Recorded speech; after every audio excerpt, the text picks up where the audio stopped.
Do you attract people who need fixing? Do you sense what people feel before they say anything? Do people confide in you without being invited? Oh my gosh, yes! How do we know if we are a wounded healer?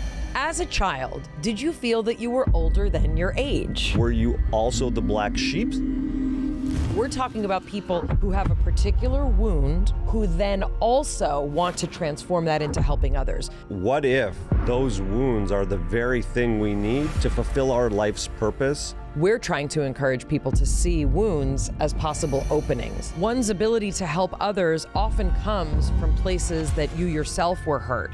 For those of you who may have learned that you were needed before you felt that you were loved, this is a call to action.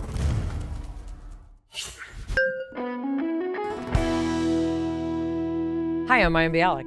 And I'm Jonathan Cohen. And welcome to our breakdown. Are you a person who is very helpful to other people? Are you a person who senses things that other people need even before they know that they need them?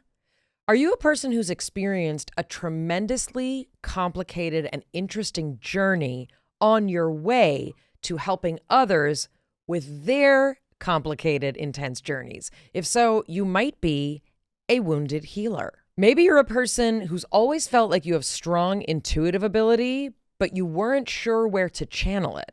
You may have a superpower that has the ability to change not only your own nervous system, but that of those around you. This superpower can make you almost unbelievably good at your job, but there is a risk. Energy drain, burnout. You may even have a significant life crash if you do not know how to harness the abilities that you may have been programmed to have. The term wounded healer actually comes from the myth of Chiron. That's Chiron. He was a centaur who was the original wounded healer. So Chiron was referred to by Homer in the Iliad as the wisest and justest of all the centaurs, and he was known for his wisdom. However, he suffered a wound from which he couldn't heal, but he also couldn't die. And so he became this wise centaur who himself could not heal. So that is sort of the framing of the notion of a wounded healer. And the idea of wounded carries a certain connotation, right? Like it can say, oh, I was wounded.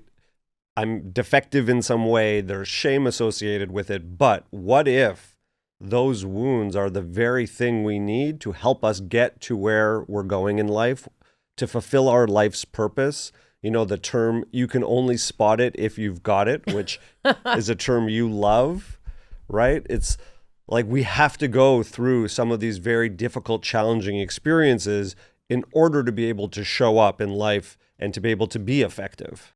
I often wonder, you know, when you meet people who are therapists, I wonder what led them to that path. And in many cases, I think, oh, it's just like a magnanimous desire to like learn a specific kind of thing and then share it with other people. But in many cases, it's people who have been on their own personal journey and have found that even the learning to become a therapist, the studying that they do and all of the practicing, it actually gives them a window into their own life as well. How many people are out there studying psychology, trying to become a therapist so they can better understand themselves? It reminds me of Lori Gottlieb's book, You Should Really Talk to Someone. And while she was, you know, kind of becoming a therapist, she learned more about herself really in the process than she had even anticipated. So how do we decide? How do we know if we are someone who would be considered a wounded healer?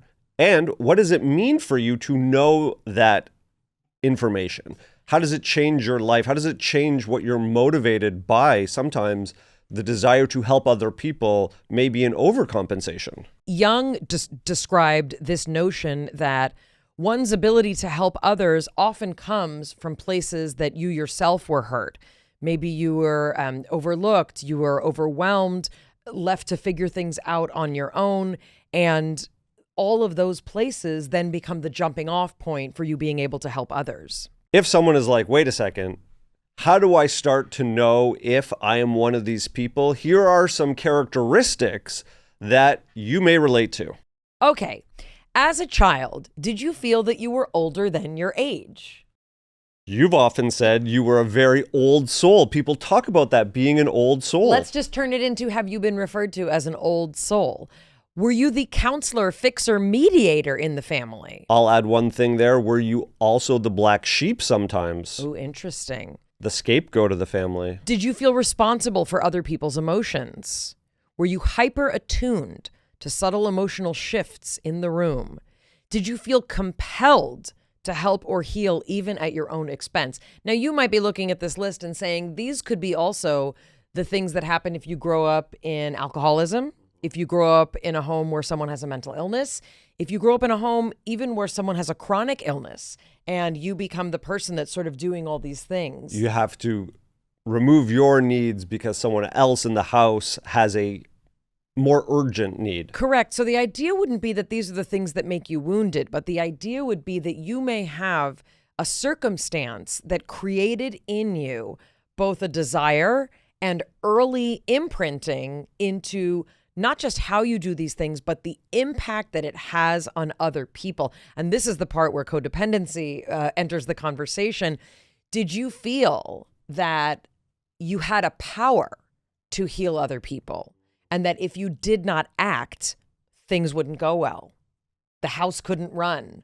They wouldn't get back together. Did it feel like you were given this power? That early training can often look like someone who, again, has had this priming experience that later in life may really be a jumping off point for being a wonderful helper in ways that are appropriate and don't harm you. Similarly, you may be scanning, waiting to see how the emotions in the room change, how someone may start to get angry or have an emotional reaction. And that scanning can also be both detrimental because it keeps you stuck, but also can be very helpful to attune you. I was instantly thinking about, what about people who are on the spectrum?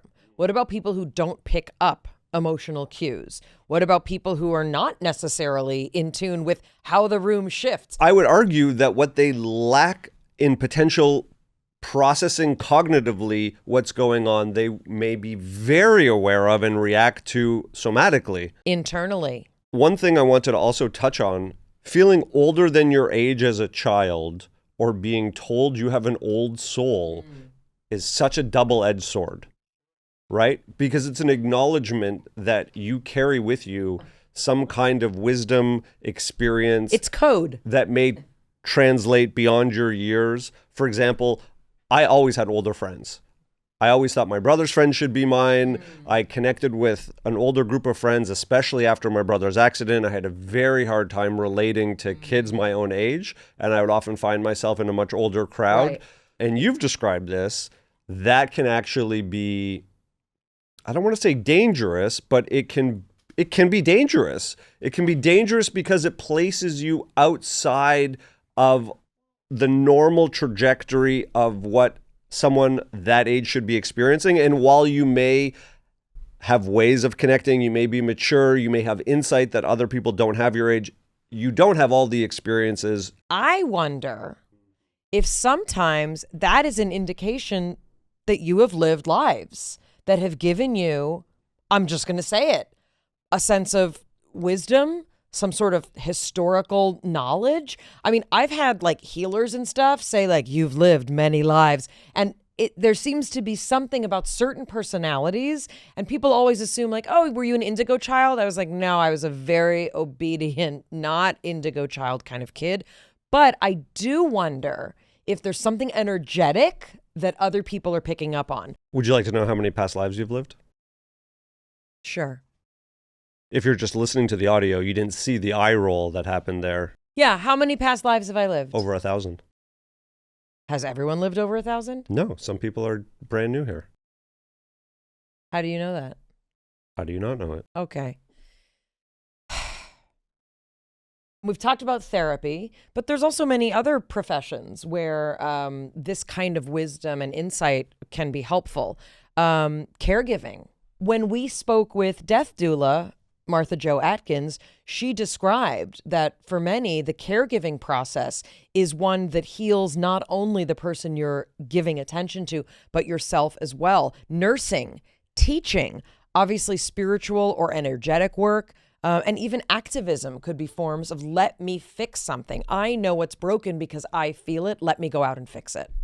Also, parenting has a similar quality to giving back the things that you didn't get. You know, one of the phrases I love most about parenting is you can't handle emotions in your child that you yourself can't handle. Oh, yeah. If you were told all the time you should be seen, not heard, or you know your place, or you were expected to operate a certain way as a child, even when you want to change that and give your child something that you did not yourself get, it can bring up a lot of emotions for you. I mean, this is the reason I'm laughing as you're talking about this is maybe instead of saying I'm the parent of two children, I should say I'm the wounded healer of two children. I mean, I like that. Also, you are reparenting yourself through your children. Absolutely. I work obviously with women in lactation scenarios where they are, having newborns. And for the first time moms in particular that I speak to, there comes this moment of like, oh my gosh, I thought I could control everything. And you're experiencing the lack of control that we often experienced as children when you see it in this helpless infant. And as adults, we want to say, I fixed it. I did it. I got it all together. But especially if you come from a complicated, home or from complexity, that's all going to get kicked up when you are in a parenting situation. Absolutely. Let's talk about why wounded healers happen. We spoke a little bit about some of the ways that someone can grow up and the scenarios. There are parallels here to highly sensitive people, to being an empath, to other MB and JC episodes that we were exploring. But talk about how you grow up and what it creates. We've touched already on some of the environments that can lead to wounds, let's say, or lead to not only a wound, but a wound with the belief that you can transform it, right? Because there's a lot of people who have wounds from childhood who don't become healers. And there's a lot of people who are healers who may not have wounds. But we're talking about this intersection between people who have a particular wound or need that wasn't met, who then also want to transform that into helping others. So a parent in distress, if you grew up in a home with a parent in distress, alcoholism, very common cause of this, a parent with mental illness, as we said, a chronic condition, if someone has something like multiple sclerosis, if they have a cancer diagnosis that they're managing, if they have chronic pain, autoimmune conditions, these kinds of things, there's a constant need for someone to sort of fill that. And it can be a child. Also, if there's a high level of financial distress. And sure. Because all of the things that you mentioned have one thing in common, and it's a lack of emotional predictability. Mm-hmm. Talk to us about what that does and why we need that. This is, one of the areas where in neuroscience, we have some information about sort of what's going on. And what happens when there's unpredictability is there's a state of hypervigilance that we respond with. So, obviously the brain is a pattern recognizer, and we love when there's some sense of predictability. And we know this from many animal studies in particular. When you introduce chaos, when you introduce unpredictability, many things will happen to compensate. So one is hypervigilance. One is also a blurring of safety boundaries, meaning anything sort of is okay if it tries to maintain or establish some form of control or a belief that you are in control. So what you have is this brain that's constantly scanning and more prone to being distracted and also more prone to finding places where you can fill that hole. Mayim Bialik's breakdown is supported by Incogni. Your personal data is everywhere online, and that makes you an easy target for scammers. Websites legally publish and profit from your info, your name, home address, even court records. Once it's out there, it is fair game for stalkers, identity thieves, or anyone with bad intentions. Last year alone, data breaches skyrocketed by over 200%, which means your private details could already be floating around shady directories, AI summaries, and people search sites waiting to be exploited. That's where Incogni comes in. They hunt down your exposed personal data, not just from data brokers, but across the entire web. Directories, search results, company databases, gone. Their custom removals feature takes it even farther. Send them a link and your dedicated privacy expert will handle the takedown. Whether it's a random court record or a sketchy people search profile, they'll make it disappear. Reduce your risk of scams and identity theft, protect your privacy, and reclaim your online solitude all in just 3 steps. Create your account, give one-time authorization, and let Incogni do the rest. Remember, they can't harm you if they can't find you. Add up to 3 emails, addresses, and phone numbers to uncover even more hidden profiles. With the unlimited plan, you can send in any link and watch it vanish. Plus, it's risk-free. Cancel anytime, get your money back within 30 days if you're not satisfied. Scammers are getting smarter, but with Incogni, you're one step ahead. They're the only data removal service independently verified by Deloitte because your privacy deserves proof. Take your personal data back with Incogni. Head to incogni.com/Mayim. Use the code Mayim, MAYIM, to get 60% off an annual plan. That's code Mayim at incogni.com/Mayim.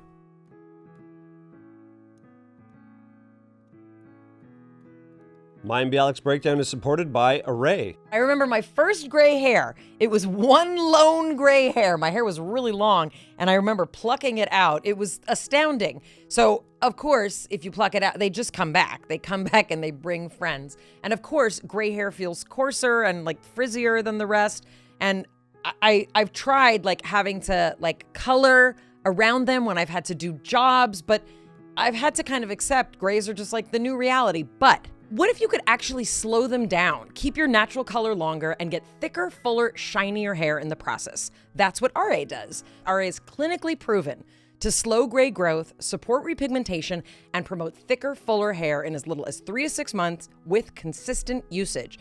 Jonathan just started using RA on his beard, and he's already noticed fewer grays and improved hair health. RA works from both the inside and the outside. Their Not Today Gray is a supplement formulated to support internal health and fill the nutrient gaps that can accelerate graying. It boosts melanin production and can help repigment grays at the root. And for the outside, To the Root is a lightweight, oil-free daily serum powered by RA's Mela-9 complex. It slows gray hair and supports thicker, fuller, healthier hair. Even if you don't have grays yet, you will eventually. Prevention works best when you start early. Not only did 88% of users in their clinical study see less gray hair growth, many reported improved fullness, shine, and thickness. For a limited time, our listeners get 15% off by using code BREAKER at RA.com. Just head to AREY.com, use code BREAKER, and you're all set. After your purchase, they'll ask where you heard about them, support our show, tell them we sent you.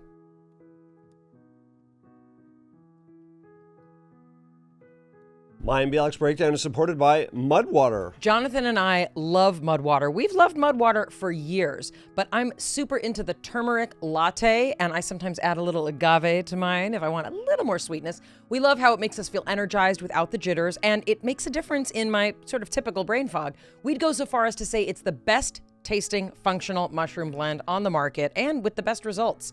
Mudwater's new low-calf coffee, genius. It is Jonathan's go-to for an afternoon pick-me-up that doesn't make him stay up all night. What's it made with? Organic Arabica coffee, Swiss water decaf, L-theanine, and functional mushrooms like lion's mane and cordyceps, so you still get that rich, full-bodied taste that coffee lovers crave, but with only 45 milligrams of caffeine, because research shows low doses actually support focus, mood, and reaction time, minus that crash or the anxiety that can happen if you have a full cup. If you want something even gentler, guess what? The original blend is still there for you. The coffee alternative made with cacao, chai, turmeric, and functional mushrooms, plus chaga and reishi to support a healthy immune system, and caffeine plus L-theanine, one of the most effective cognitive stacks known in neuroscience. Every single ingredient in Mudwater's products are 100% USDA certified organic. They're non-GMO, they're gluten-free, they're vegan, they're kosher, also 0 sugar, no sweeteners added. To use Mudwater, it's so easy. You just drop the powder in your favorite mug, pour some water on it, and give it a mix. You can go wild. You can add creamer, honey, CBD. There's also caffeine-free blends available. Ready to make the switch to a better ritual? Head to mudwater.com. Grab your starter kit today. Right now, our listeners get an exclusive deal, up to 43% off your entire order, plus free shipping and a free rechargeable frother when you use the code BREAK. I love my frother. That's right, up to 43% off with code BREAK at MUD WTR.com. After your purchase, they're going to ask how you found them, show your support, let them know we sent you.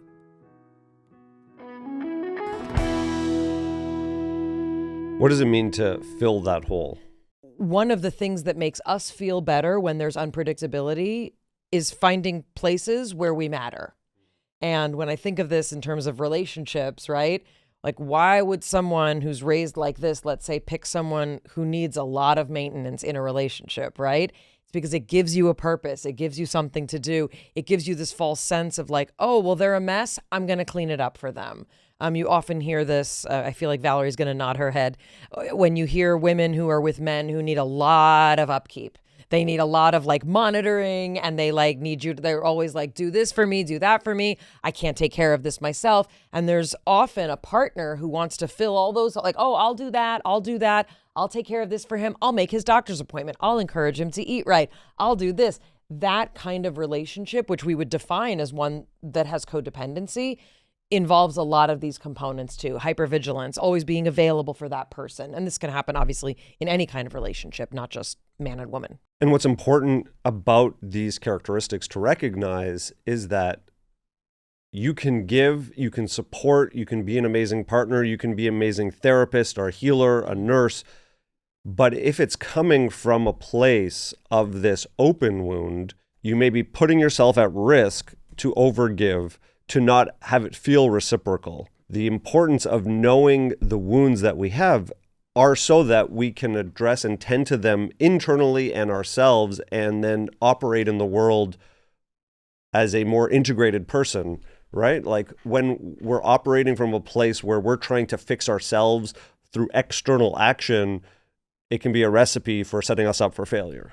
We know that the amygdala, which is typically fear processing, but also is involved in any emotion that has kind of fear or threat component, we know that the amygdala can be overreactive in these kinds of situations. There's also some really interesting research about how the brains of people in codependent relationships will kind of entrain to seem more like the person that they are taking care of. You know, we have a mirror system in our brain that mirrors what other people are experiencing and doing. And the notion of a chemical basis for this kind of wound would be, I am adapting my environment of my nervous system to feel more like yours, so I am more attuned to you. I know what your needs are, and they almost feel like they're mine, right? That would feel like a compulsive need and an obligation to be helpful in this situation. That is one of the most interesting explanations of a phenomenon that we have actually talked about before. The idea that I'm going to change my brain pattern so that my entire system is aware of your needs. It's like, on one hand, if I can do that in a way that has boundaries and responsibility, imagine the superpower, right? I can track you. I'm able to anticipate you. I'm able to show up, and probably you feel so seen by me. Right. That you feel no one understands me except for this person at a level that is so deep. So because this conversation, though, is not about codependency, because you could see how that could obviously get really complicated in a relationship, let's talk about what it means if your caregiver has these superpowers. Let's talk about what it means if your therapist has these superpowers. Let's talk about what it means if people in professional, positions are, really, really sensitive to reading microsignals that you're giving. So if you're telling your story to a therapist, to a counselor, to a social worker, and they are picking up on things, they may be able to help you in ways that you don't even know that you need to be helped. What if they are feeling into something that you're not yet aware of? In a relationship, you'd say, don't tell me how to feel. But if it's a therapist, you're having someone who says, is it possible that? And they're opening something up to you that you may not have access to. Why? Because we're in denial. We want to protect this. We want to stay the way we are because it's comfortable. That would be a really, really incredible superpower to have in a therapist who is a wounded healer. Also, what if your therapist or healer or caregiver had strong intuitive abilities? That would be exactly the kind of thing that we would want. Not that they would tell you what they think is going on before you can confirm it, but the notion that they may have an intuition, oh, something's not right. I can't tell you how many times I've said things to my therapist where I was like, I realized this. And she was like, been waiting for you to get there. And they also can't force you to get there, but they at least have a framework that they're then protecting you in for when you have the revelations that they possibly already intuited. If you are a wounded healer, you need to know more about it, because if you are automatically intuiting and you are using these abilities without a conscious understanding of them, you may be pushing people beyond what they realize because you think it's obvious. Well, I mean, nobody wants to go to the friend who's like, I know everything about what's going on and you don't. If you've ever tried to convince someone to leave a relationship they should leave, they're not going to leave until they're ready. And then you just become the friend who's like, well, I don't want to talk about it anymore because I know how this is going to go down. Not that I have any experience with this. Is it time for a quiz? One of the favorite things to do to really understand if you meet some of the criteria for the things that we talk about in these solo episodes, this feels like really a quiz moment. So take out your pens. Take out your pens. Take out your paper. We have a 10-point quiz. And the quiz is, could you possibly be a wounded healer? 10 questions. This is yes or no. Were you the emotional support system in your family? I was. Oh, sorry. I don't need to answer out loud. Okay. No, you were not the emotional support system in your family. I was not, although... You were the cause for people needing emotional support. I was not. That was my brother. But I was the comedic relief, which could That's sort of be its own thing. So I'll take a half a point for that one. Do you sense what people feel before they say anything? I already knew you were going to say that. Do people confide in you without being invited? Oh my gosh, yes! Sorry. Do you feel guilty when you can't help someone? Ooh. Did you grow up feeling responsible for someone's well-being? I was responsible for someone's well-being. Does chaos, conflict, or unpredictability activate your body? So what this question is asking is, if you go somewhere and you're like at like a huge, like loud train station and everything's going a million ways, do you feel out of sorts? Do you feel like, oh, I can't, like, I used to describe this when my younger son was little. If there was too much visual stimulation, his legs stopped working. He would, like, we went to Disneyland, he would just stop. So does too much basically information on the outside cause you to feel agitated, out of sorts, or like something's not right? I'm going to take that one step further and say, if you're in an environment, it could not be at a train station, it could be like in a work environment, and there's a lot of uncertainty. Sure. How do you respond? Do you need a high level of predictability in social dynamics in order to feel safe? Right. Okay, so that was question 6. Does chaos, conflict, or unpredictability activate your body? Do you attract people who need fixing? Like, as a rule, if you don't need fixing, we shouldn't be friends. That's how I decide. Do you feel calmer when caretaking than when receiving care? Ooh, great question. So I would also interpret this, do you find it hard to receive care or love or presence or kindness, but you feel okay when giving it to someone else? That's a great question. Does someone else's pain feel like your personal responsibility? I just thought that's the way we're programmed.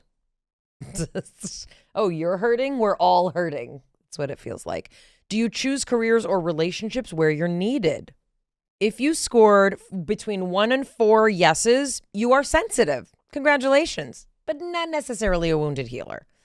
If you scored between 5 and 7 yeses, you've got the pattern. It's hovering. And between 8 and 10, that's right, you and me, we are the classic wounded healer archetype. I got a 6, but... I'm sorry, what? Here's why I got a 6. Jesus. There are many of these things that if you had asked me years ago, I would have said yes, and now I'll say no. You're just a regular healer, not the wounded kind? So the one that says, does chaos, conflict, and unpredictability activate your body? I would have said yes previously, but now I don't even know who you are. I like a little chaos. No, okay. You don't think so? I think, yeah, you do like chaos. You're very comfortable with it. But I also know that if we go somewhere where you like don't feel good energy from people, places, or things, your body gets activated. Well, I don't like going to Disneyland, I'll just be honest. Yeah, I think that would be a chaotic situation. You don't love conflict. No, I don't like conflict. Yeah. Okay. So I think it activates your body. I'm just saying. So I did have a yes to that. Do you attract people who need fixing? That's why we're here. Do you feel calmer when caretaking? Yes, because most people don't caretake properly. No, you're not. You don't really caretake. That's not true. You like being taken care of. No, because most people do it wrong. Oh. I think we're in a different quiz right now. This is the Are You Impossible quiz. Do you feel someone else's pain like your personal responsibility? I would have said yes previously. I agree. And that is something that I've actively seen, begun to work on and recognize. When it happens, I pull back. I push their energy away. I'd be like, you can exist without it impacting. Like, that's a whole process. Let's revisit what this quiz is. Do you have the components of a wounded healer? If at any point you have felt that other people's pain interferes with yours, that's an indication to me that you have healer qualities that probably come from that kind of place. So the question is not so much, can you manage it? Everyone thinks you're great at managing it. The fact that you're able to perceive other people's needs as feeling like, ooh, is this something that's mine? That indicates, I think that would be a yes. In fact, yes. And I did that so much that I had to figure out and focus on a practice to help me understand what was mine and what was other people's. And if you're someone who has that experience, message me on Substack. We're going to do a whole live about how to create an energy bubble around yourself to push people's energy out. More and more on the podcast, we've talked about the physics of the fact that we are energy beings. We have energy, we transmit energy, we have energy around us, right? And if we are not actively building a space for ourselves, we can get overtaken. It can be as simple as I'm really, really aware that someone is in need of some kind, and those people who are exceptionally empathic may have a wounded healer component to them. They may feel that person's need on a physical level. Yes. How do you recognize that, take it away from your physical level and push it so that it's further away from you? It's not that you're changing that person, meaning that you can't stop them being in need, but you can change how you experience it. It's the difference between feeling sad and feeling someone else's sad. You may feel someone else in need and you may have an ache in your heart, and that may be a signal to you, right? That's a powerful skill set, is to echo and mirror in your own body, because it's communication. You're getting a high level of intuitive, or even I would say a version of psychic communication. However, if it's not in balance and you're not aware of how to interact with it, it can overtake what you are actually experiencing. So by removing it and learning how to acknowledge it and move it out, you can regain what your experience of your physical body is. I take issue with the word psychic, but that's for another time. That's for another time. Let's talk about some of the pitfalls of being a wounded healer. And these are different than the pitfalls of being a person who has wounds, right? Because that we're talking about a very specific kind of like subset here. When you're in a healing profession, these get amplified. Yeah. So you're putting yourself in an environment where the wound can be activated and then lead you to a place where you could be injured or have more damage done to you. When we spoke to Elizabeth Crone, who was struck by lightning and came back from a near-death experience with uncanny abilities to see into different realms of time, she described this when she started seeing clients, because someone was like, if you can see everything, like, do readings. And she said she felt a tremendous burden. She felt an emotional burden of carrying all of this kind of information. So that's one of the things. It is a cause for burnout for many people. If you are in a healing or caregiving profession, you can burn out. Your system is holding so much. In addition, the notion of, in one's personal life in particular, attracting people who need rescuing. This is a really hard one. I always wonder, what are therapists like when they go home? You know, how do you not psychoanalyze everyone that you interact with?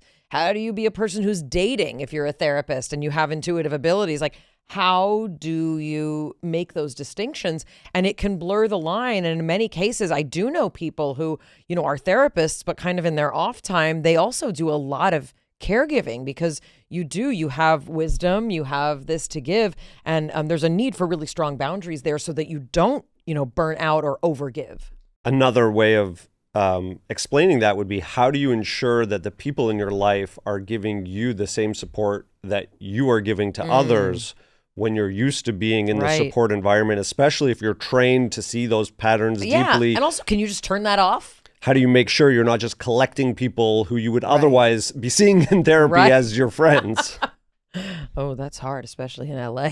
No, but I think the more we're aware of that, especially the more we're aware of, is someone draining us? Do I feel really empty after interacting with this person? Or is there a high degree of like, oh, I feel like I have to get back to them versus they're going to understand me. There's not the same level of miscommunication that I'm going to have to make sure is interpreted correctly when you're being met at a level where there's spaciousness, reciprocity, that will be much more empowering and energetically uplifting.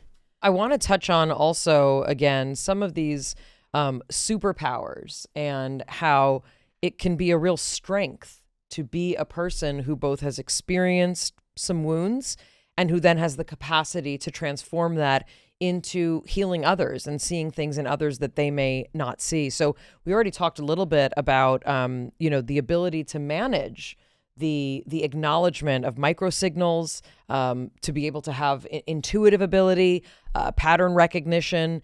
People who are wounded healers are often deeply empathetic and spiritually open in many cases. A lot of people who have experienced challenges do set themselves up for, or the universe sets themselves up for, extrasensory abilities or extra sensitivity, these kind of other, psi phenomenon more abilities that Jonathan's talking about. There's an ability to, at a very high level, be able to feel into what people need and be able to provide it in a way that people who may not have experienced those wounds simply can't provide. If you've never experienced someone who has these capabilities, or if you may be doing them automatically and not realizing just how impactful they can be on someone's life. I've run 4 companies. The largest team we had was 100 people, but most of the teams averaged between 15 and 20 people.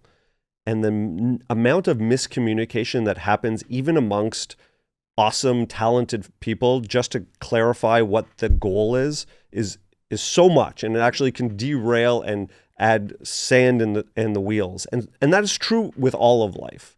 Like, when you know exactly what I'm trying to say, that doesn't take away my responsibility to communicate, but sometimes people are like, oh, I have kind of an idea. And when someone meets you at a place where they just get you, the person's nervous system feels more relaxed because you're not on edge of being misinterpreted. When a friend, just like you express something and they can say back to you, I hear that. And also I hear that maybe there's this other thing happening for you, not to take away your agency, but to flesh out all the unsaid things that are communicated all the time. We feel so much more connected to people.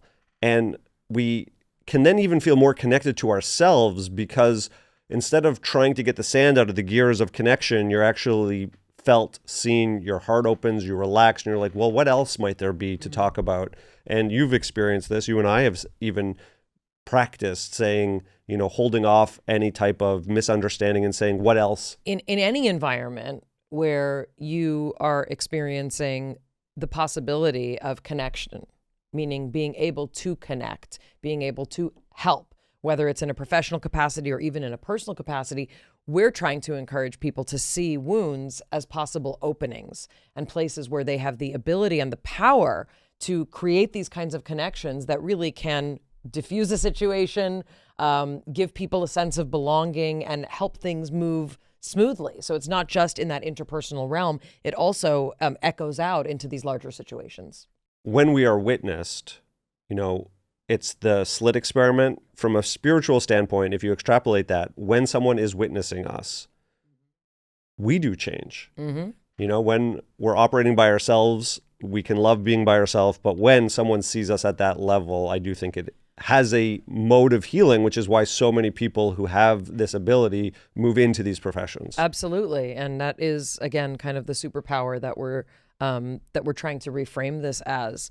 Also, we've talked in many other episodes about if you are someone who is wounded and feel like you want to be a healer, there are definitely things you want to look into. You want to be able to regulate your own nervous system. You want to be able to not feel disrupted or disturbed by interacting with other people. And that's something that people learn, especially when they're new to healing. Maintaining healthy emotional boundaries is incredibly important, especially in your personal relationships, so that you feel clear when you are interacting with others. And it's also important to learn to receive support and not just be the giver of information, healing, and help, but also to learn to balance those needs so that you also can complete the healing that you need.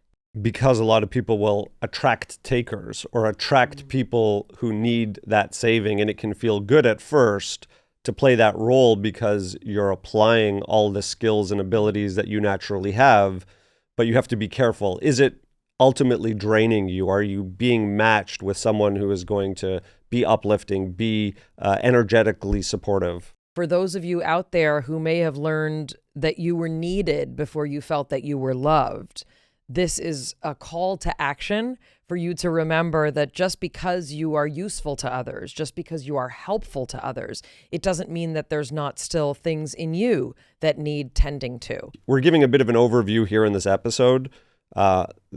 Identifying when boundaries are not working is an intellectual and a physiological process. You know, monitoring your physiological cues, what your body is telling you, trying to pick up on signals that feel like they're pulling you astray and maybe draining you. You said if you felt useful before you felt loved. That's just, I just felt that when you said it. I think a lot of people can relate. And the rewrite is, my worth isn't measured in my usefulness. I can help without being absorbed. I can care without carrying. Right? And if we start to use those reframes, how does that feel in our body? Yeah. We are deserving of love, even if we are not being helpful. We're very curious for the wounded healers out there, what your experience has been with your journey. Were there moments when it was hard and didn't seem like it was possible? And what was that breakthrough like when you realized you could manage it all, including your own needs? If there are any other of the exercises that we talked about or ways to identify and work with setting boundaries or clearing your space or knowing when you're getting pulled in, let us know. Find us on Substack and we'll do a deep dive on Substack. And from our breakdown to the one we hope you never have, we'll see you next time. It's Mayim Bialik's breakdown. She's gonna break it down for you. She's got a neuroscience PhD or two.